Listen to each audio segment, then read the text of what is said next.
Нүслийг бас хилцхий дэмжиж бас үг хэлж байгаамаа. Ерөөсөө хот гэдэг зүйл органик зүйл байгаа. Энэ эдийн засгийн таталцал байт юм уу?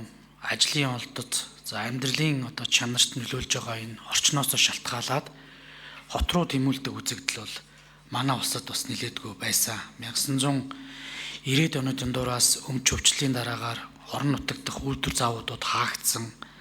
За гамшиг зудын шалтгаалаад малчид бас өрхийн орлого мал хууга барсан зэрэг шалтгаалаад хот руу нүүдлэх байсан. Энэ хүрээндээ бид нар бас энэ хот төлөвлөлтийг бас өнгөрсөн 20 жилийн хугацаанд бол ерөнхийдөө алдсан. Энийг багуугаар засахтаа нэлээд өртөгтэй засаж байгаа. Тэгэхээр энэ хууль бас энэ асуудлыг бол нэлээд цэгцлэгтэй хүний анхан шатны хэрэгцээ буюу хүний эрхийг хангах чиглэлд нэлээд суур түлхэж болно гэж үзэж байгаа. Тэгэхээр хот төлөвлөлт бол ерөөсөө хүний эрхийг хангах механизм байхгүй.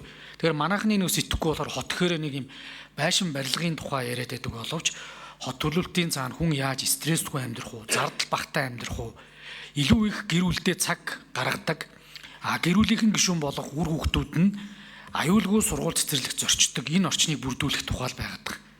Тэгэхээр энэ концептэд бол энэ хууль бол бүрэн нийцэж боловсруулагдсан байна гэж гишүүний хувьд үзэж байгаа. Тийм учраас бас хилцгийг дэмжиж байна. Ер нь бол сургууль цэцэрлэг имлэггүй ийм суурьшлийн газрууд бий болсноор ерөөсөө тентх хүний эрхийн зөрчил дээд зэгтэл тулж байгаа.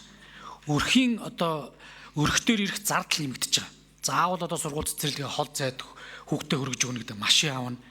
За өвдөж хавдлаа гэхэд эмнэлгийн яаралтай тусламж авахд хүртэл саатан ч гэдэг юм уу.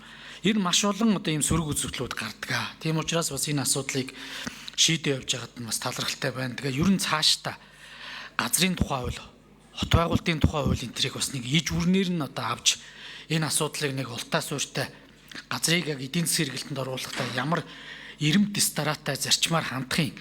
За эннийхээ нэг хэсэг болох газрыг эдийн засгийн хэрэгэлтэнд оруулах харилцаа чи ерөөсөө энийг хот суурин газар байгуулах асуудал байна.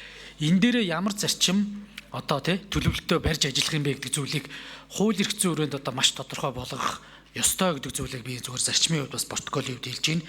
Энэ хууль бол бас эхний нэг суурь алхмыг тавихад бас чухал хууль болов. Тэгээд хилцээд явахыг дэмжиж байна. Бас ажлын хэсэг гарах болов яад юм бол зүгээр сайн мэдэхгүй байна. Энийг бас байнгын орооны дарга бас чиглүүлж зохион байгуулж өгөөсэй гэж хүсэж байна. Тэгээд хилцгийг дэмжиж байна. За баярлалаа.